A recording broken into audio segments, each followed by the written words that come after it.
আসসালামু আলাইকুম। শীতকালে বাজিগার পাখির ব্রিডিং সিজন। এই ব্রিডিং সিজনে সফল ব্রিডার হওয়ার জন্য পাখিকে কি খাবার দিবেন, কি খাবার দিলে পাখি এই সিজন জুড়েই ব্রিড করবে, এগুলো নিয়ে বিস্তারিত আলোচনা করব। শীতকালে বাজরিগার পাখির যত্ন পরিচর্যা এগুলো ভিডিও চ্যানেলে রয়েছে, আপনারা সেখান থেকে দেখে নিতে পারেন। কিন্তু যেহেতু ব্রিডের ব্যাপার, তো পাখি ব্রিড করতে গেলে সুস্থ থাকতে হবে, পাখি হেলদি থাকতে হবে। আর হেলদি থাকার পূর্ব শর্ত হচ্ছে পাখিকে শীত থেকে বাঁচানো এবং সেই অনুযায়ী খাবার দেয়া। পাখি এই ব্রিডিং সিজনে আপনার পাখি ডিম দিয়েছে, এই সময়ে প্রধান যে খাবার ব্রিডিং ফর্মুলায় শীতকালীন সিড মিক্স।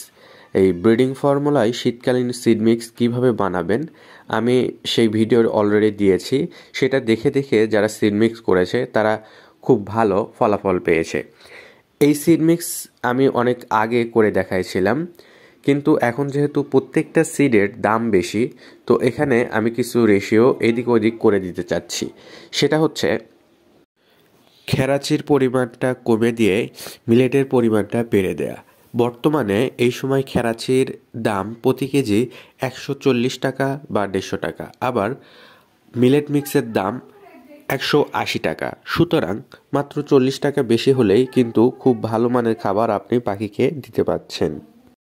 এই জন্য বলবো, আপনারা যদি পারেন খেরাচির পরিবর্তে পুরোটাই মিলেট মিক্স দিয়ে দিতে পারেন, বা খেরাচি খুব অল্প পরিমাণে আপনি রাখতে পারেন। এছাড়া ওই ব্রিডিং ফর্মুলা সিড মিক্সে বাকি সব কিছু যেমন ছিল তেমনই থাকবে। এরপরে আসবে পাখির আপনার অন্য যে খাবারগুলো, বিশেষ করে এগ ফুড বা ডিম সিদ্ধ। এই খাবারটা শীতকালে ব্রিডিং সিজনে বা শীতকালের বাহিরেও পাখি ব্রিড করলে, বাচ্চা তুললে এই খাবারটা খুবই গুরুত্বপূর্ণ। আপনি পাখির শরীরকে গরম রাখতে হলে বা বাচ্চাদেরকে বড়সড় করতে হলে, সুস্বাস্থ্যের অধিকারী করতে হলে অবশ্যই ডিমটা রাখতে হবে। আপনারা ডিম দিয়ে যে এগ ফুড বানানো হয়, এটা birds care food and health এই অ্যাপসের মধ্যে পেয়ে যাবেন। যদি এগ ফুড বানাইতে না চান তাহলে শুধুমাত্র ডিম সেদ্ধ করে ডিমের সাদা অংশ, কুসুম দিবেন না, কুসুম খাবে না, তো সাদা অংশটা আপনার পাখিকে অবশ্যই সপ্তাহে 3-4 দিন অবধি দিয়ে দিবেন। শীতের মধ্যে যদি এমনও হয় আপনি প্রতিদিন একটু করে দিতে পারতেছেন, 1 টুকরা 2 টুকরা, কোনো সমস্যা নেই, দিতে পারেন। এতে করে পাখি ভালো থাকবে। আর বাচ্চা থাকলে একটু খেয়াল রাখবেন, খুব বেশি দিলে আবার বাচ্চার পাতলা পায়খানা হয়ে যেতে পারে। তো সপ্তাহে 3 দিন 4 দিন এটা মাস্ট পাখিকে দেবেন। আপনারা যেই পাখিগুলোকে এই ব্রিডিং সিজনে প্রথমবার ব্রিডে দিয়েছেন তাদের জন্য আরও ভালো, অথবা প্রথম না 2বার বা 3বারের বার হচ্ছে, তারাও দেখবেন পাখি অনেকগুলো ডিম দিবে, সবগুলো ডিমেই বাচ্চা ফুটাবে। তো ব্রিডিং সিজনের যে ব্রিডটা আপনি পুরোপুরি নিতে যদি চান, অবশ্যই পাখিকে ব্রিডের জন্য উপযুক্ত করতে খাবার দিয়েই ঠিক করতে হবে। আর ব্রিডিং সিজনের আগে যেগুলো করতে হবে, যেমন ক্রিমি কোর্স, ব্রিডিং কোর্স, এগুলো তো আপনারা আগে করে নেবেন। এখন যেহেতু শীতকাল পড়ে গেছে, শীত চলতেছে, এখন পুরোদমে তারা ব্রিড করবে। তো পুরোদমে ব্রিড করতে সহায়তা করতে আপনি পাখিকে খাবার দিয়েই সহায়তা করবেন। এজন্য অবশ্যই আমি আবারও বলছি, সিড মিক্সের ব্যাপারটা খেয়াল রাখবেন।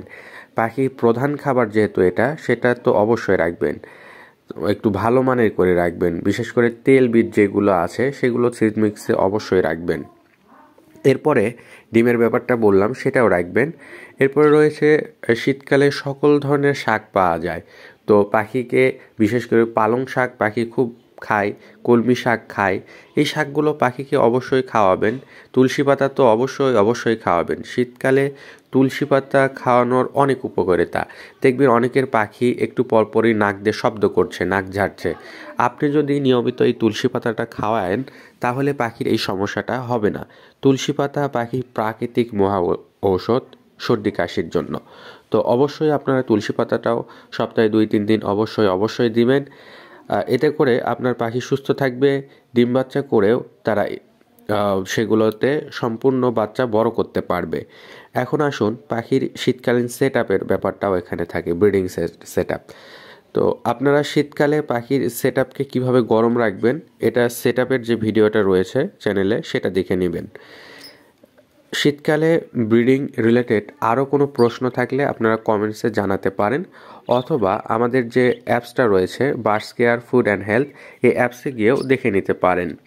বর্তমানে birds care food and health অ্যাপসে কিছু ফিচার আরও সংযুক্ত হয়েছে, যেমন আগে শুধু বাংলা ল্যাঙ্গুয়েজে ছিল, এখন ইংলিশ ল্যাঙ্গুয়েজেও আপনারা পেয়ে যাবেন। এছাড়াও আগে স্ক্রিনশট নেওয়া যেত না, এখন আপনারা স্ক্রিনশটও নিতে পারবেন এবং সেটা ইচ্ছা করলে অ্যাপসের মধ্যেই আপনার যেটা প্রয়োজন শুধু সেটা সেভ করে রাখতে পারবেন, অর্থাৎ বা ফেভারিটে যুক্ত করে রাখতে পারবেন। সেই ফেভারিট অপশনে গেলেই আপনি যেগুলো ফেভারিট করে রেখেছেন সেগুলো দেখতে পারবেন, অর্থাৎ আপনার প্রয়োজনটা আপনি খুঁজে পেলে সেটা ফেভারিট করে রাখবেন, পরবর্তীতে সেই ফেভারিটের মধ্যে গিয়ে সেটা শুধু পেয়ে যাবেন। আপনাদের বার্ডস কেয়ার ফুডে অনেক হেল্প হচ্ছে, এগুলো আমি রিভিউয়ে দেখতেছি, অর্থাৎ প্লে স্টোরের বার্ডস কেয়ার অ্যাপসের রিভিউ দিচ্ছেন আপনারা, 5 স্টার রিভিউ দিয়ে সেখানে জানাচ্ছেন। অনেকে ইংলিশ ল্যাঙ্গুয়েজটার কথা জানাইছিলেন যে ইংলিশে করতে হবে, তো ইংলিশটাও অ্যাড করে দেওয়া হয়েছে।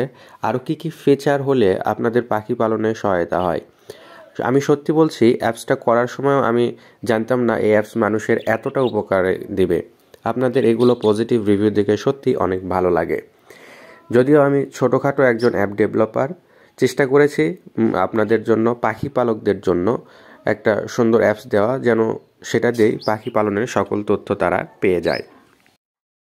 তো এই ছিল আজকে শৌখিনতার তথ্যের পর্ব। আপনাদের পাখির ব্রিডিং সম্পর্কে আরও কিছু জানার থাকলে অবশ্যই আমাকে জানাবেন, আমি চেষ্টা করব সেই প্রশ্ন ওয়াইজ ছোট ছোট ভিডিও করে আপনাদেরকে দেওয়ার। ধন্যবাদ। আসসালামু আলাইকুম।